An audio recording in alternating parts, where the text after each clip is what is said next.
এজন্য আল্লাহর পয়গম্বর হযরত ঈসা আলাইহিস সালাতু ওয়াস সালাম যিনি দুনিয়াতে বাবা ছাড়া মায়ের ঘরে জন্মগ্রহণ করলেন, ওনার বাপ নাই, তার নাম হচ্ছে ঈসা রূহুল্লাহ। আল্লাহ তাআলা ওনাকে মুজিজা দিয়েছেন, মুজিজা। ঈসা আলাইহিস সালাতু ওয়াস সালাম যখন মুর্দার পাশ দিয়ে যাইত, তখন যদি উনি বলতেন কোন বিসমিল্লাহ, জিন্দা হয়ে যাও আল্লাহর হুকুমে, সঙ্গে সঙ্গে জিন্দা হয়ে ঈসা নবী আলাইহিস সালাতু ওয়াস সালামকে সালাম জানাইত। সুবহানাল্লাহ। আল্লাহ তাআলা মুজিজা দান করলেন। ঈসা নবী আলাইহিস সালাতু ওয়াস সালাম সবর করলেন, সবর। ঈসা নবী আলাইহিস সালাতু ওয়াস সালামের একজন খাদেম সঙ্গী করেন খিদমতের জন্য। সফরে ঈসা নবী আলাইহিস সালাতু ওয়াস সালামের সঙ্গে রওনা হলেন। ঈসা নবী আলাইহিস সালাতু ওয়াস সালামের সাথে উনি 3টা রুটি নিলেন, সফরে খাইতে হবে। কিছু 3টা রুটি নিয়ে যখন সফর সঙ্গী সাথে নিয়ে রওনা হলেন, কিছু দূর যেতে ঈসা নবী আলাইহিস সালাতু ওয়াস সালাম উদার উদ্রেক হলো।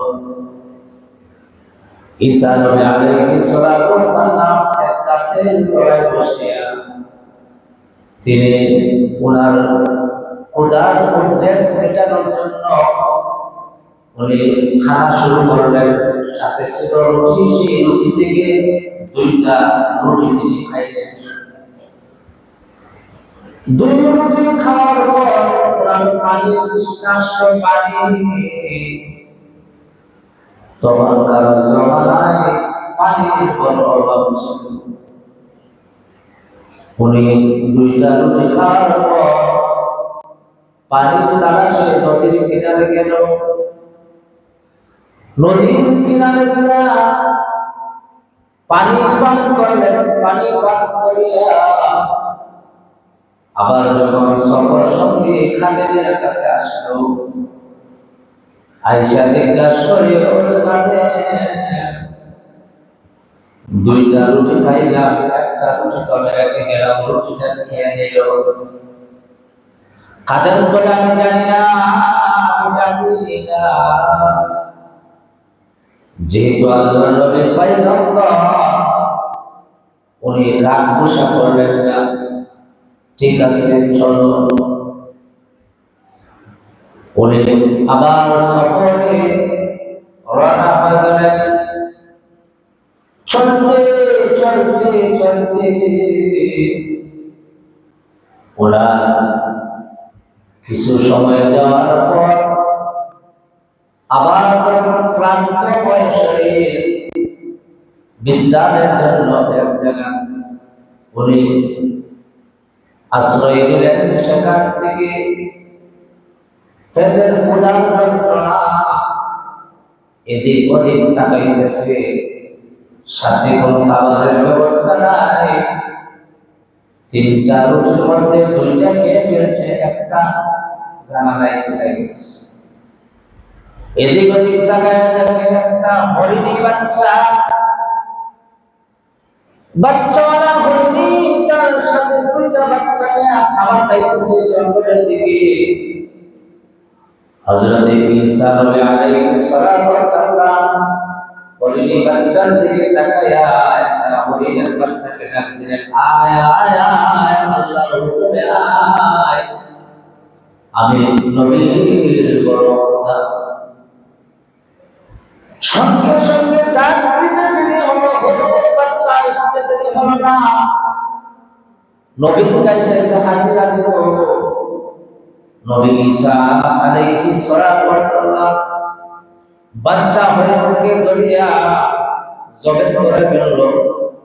জবে করে রান্না বান্না করে খাওয়ার ব্যবস্থা করল। করলো সফর সঙ্গীকে নিয়ে, যখন খাওয়া শুরু করলো খাদেমকে নিয়ে খাইলো। খাওয়ার পর ছাগলের হরিণের সেই হাড্ডিগুলো একত্র করিয়া উনি দোয়া করলেন, আবার বললেন আল্লাহর হুকুমে কুম বিসমিল্লাহ, আবার জিন্দা হয়ে যাও। সুবহানাল্লাহ। জিন্দা হয়ে যাওয়ার পর খাদেম আশ্চর্য হয়ে তাকায় রইল, ব্যাপার কি? বলল, রে খাদেম শুনো, যে আল্লাহ তাআলার হুকুমে সেই মুআজিজা প্রকাশ পাইছে, ওই আল্লাহ তাআলার কসম দিয়ে তোমাকে বললাম, বলো রুটি খেয়ে নিয়েছে। আবার বললেন, রুটি খেয়ে নিয়েছে আমি জানি না। আল্লাহর নবী ঈসা পয়গম্বর গুসা করলেন না, আবার বললেন চলো। আবার চলতে চলতে চলতে কিছু যাওয়ার পর গিয়া থেকে পাহাড় থেকে একটা ঝর্ণা আসলো। ঝর্ণা আসতে আসতে সেদিক দিয়া নদী হয়ে গেল। সামনে গিয়ে দেখে নদী, নদী পার হওয়ার জন্য নৌকার প্রয়োজন। নদী পার হইতে কিতা লাগবো? নৌকা লাগবো। নৌকা ছাড়া নদী পার হওয়া যাবে না। আল্লাহর পয়গম্বর ঈসা আলাইহিস সালাতু ওয়াস সালাম সামনে গিয়া যখন নদী দেখলেন, আল্লাহ তাআলা তাদের সাহায্য চাইলেন। বিসমিল্লাহ বলিয়া খাদেমের হাত ধরিয়া পানির উপর দিয়া নদী পার হয়ে গেলেন। সুবহানাল্লাহ বলবেন। সুবহানাল্লাহ, আলহামদুলিল্লাহ বল লাগায় কিছু বলবেন। সওয়াব হইব না গুনাহ হইব? কিতা গুনাহ হইব না?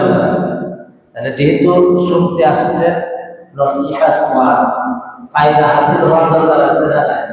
জোরে বললে তো গুনাহ হবে। জোরে বলবেন। ঈসা আলাইহিস সালাতু ওয়াস সালাম খাদেমকে নিয়ে যখন নদী পার হয়ে গেল, পার হওয়ার পর আশ্চর্য হয়ে গেছে। আবার খাদেমকে বলতেছে, ওরে আমার খাদেম শোনো, সকল সঙ্গে এই আল্লাহ তাআলা মুআজিজার কসম, যে আল্লাহ তাআলা বিদায় বিদায় নৌকা চালা পানির উপর দিয়ে তোমাকে আমাকে পার করেছে, সেই আল্লাহ তাআলার মুআজিজার কসম, বড় বড় রুটি খেয়ে নিয়েছে। খাদেম আবার জবাব দেয়, না আমি জানি না। আল্লাহর নবী ঈসা পয়গম্বর আলাইহিস সালাতু ওয়াস সালাম আবার চলতে লাগলেন সকল সঙ্গী খাদেমকে নিয়ে। চলতে চলতে জঙ্গলের কিনারায় গিয়া ক্লান্ত হইয়া বিশ্রাম নিচ্ছেন। আর তিনি ওই উঁচু বালুকাময় জমিনের বালুকে একত্র করতেছেন। সুবহানাল্লাহ। বালু একত্র করিয়া পাহাড় সমপরিমাণ তিনটা উঁচু বালুকাময় জমিনের টুকরা করে দিলেন। সেই তিনটা বালুর টুকরা তিনি তার খাদেমকে শুয়ে শুয়ে বলতেছেন, ওরে খাদেম শুনো, আল্লাহর হুকুমে তুই তিনটা বালুকাময় জমিনের পাহাড়গুলা আল্লাহর হুকুমে সোনা হয়ে যায়। সুবহানাল্লাহ। নবী বলতে দেরি হয় নাই, সঙ্গে সঙ্গে সোনার পাহাড় হয়ে গেছে। পাহাড় হয়ে যাওয়ার পর খাদেম আশ্চর্যভাবে চোখ দিয়ে তাকায় গেছে। আল্লাহ নবী ঈসা আলাইহিস সালাতু ওয়াস সালাম বলতেছেন, এই তিনটা পাহাড় তিনজনের। একটা পাহাড় হলো আমার নবী ঈসা, সেই সোনার পাহাড়। দুই নম্বরটা হলো আমার সকল সঙ্গী খাদেম। দুই নম্বর সেই সোনার পাহাড়টা তোমার।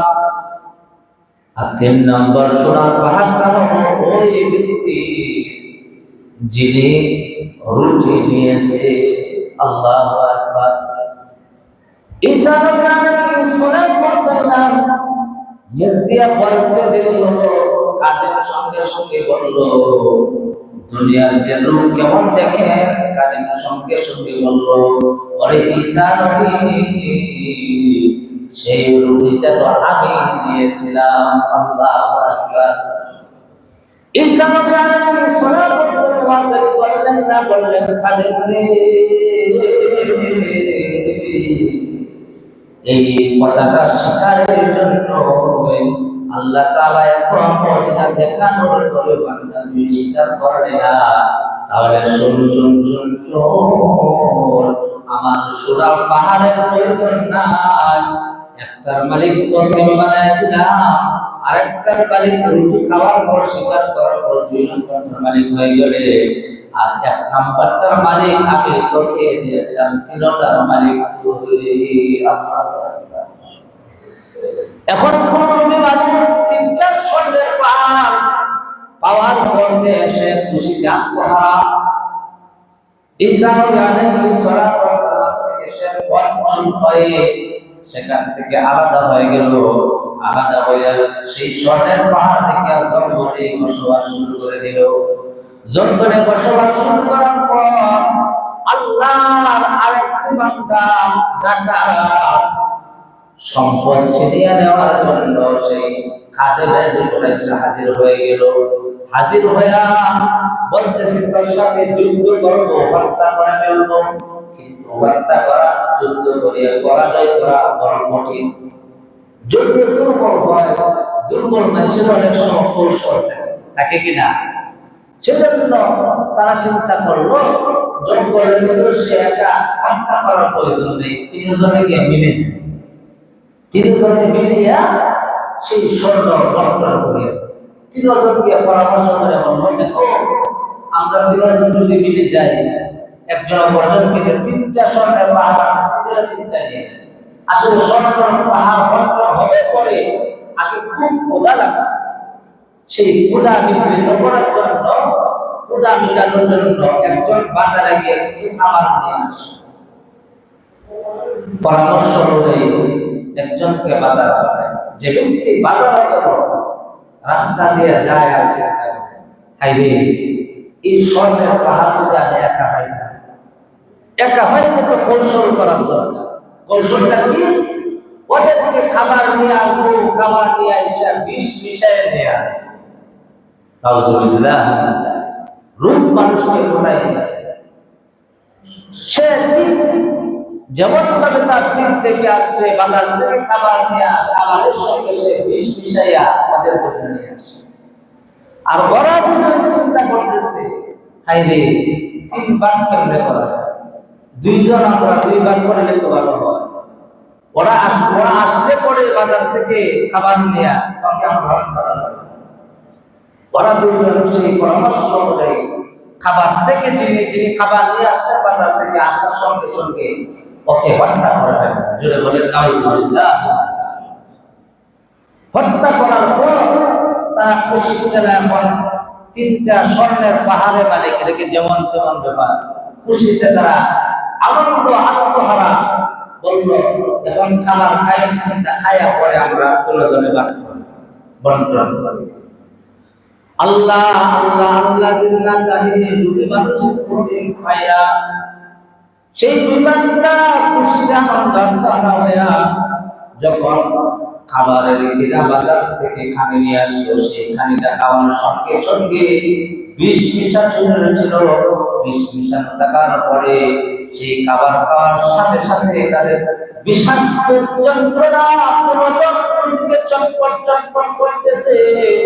বিষের তেজে তারা জায়গাতে মারা গেল। আল্লাহু আকবার। মরণ বয়জন ওয়ান করছেন না আপনারা, কয়জন মারা গেল? 3 জনই মারা গেল। লুট মানুষ কেমন ভাবে ধ্বংস করে দুনিয়ার আমার ঘটনাক্রমে হযরত ঈসা আলাইহিস সালাম সেই জায়গাতে আলোচনা করতেছে। আয়েশা থেকে শোনা জায়গা শোনা আর তিনজন মরিয়া সাকিয়া তিনজন সেই স্বর্ণের পাহাড় নিগণ মায়ের আজকে শানুর থেকে আপনাদেরকে আমি জানান দিতে চাই যারা এই পৃথিবীতে আসলো আমার বাপ মা দাদা দাদি নানা নানি আরো আত্মীয় স্বজন ছিল আজকে বাড়ির জায়গা বাড়ি গাড়ির জায়গা বাড়ি টাকার জায়গা টাকা আছে কিন্তু মানুষ নাই এজন্য ভাইরা আমার সকল কিছু থাকবো যাবে শুধু আপনি আমার আমল এজন্য তাকওয়ালা পরহেজগারি আমরা যাতে হয়ে যেতে পারি আল্লাহ আমাদেরকে তৌফিক দান করুন ওয়া দাওয়ানা আলহামদুলিল্লাহ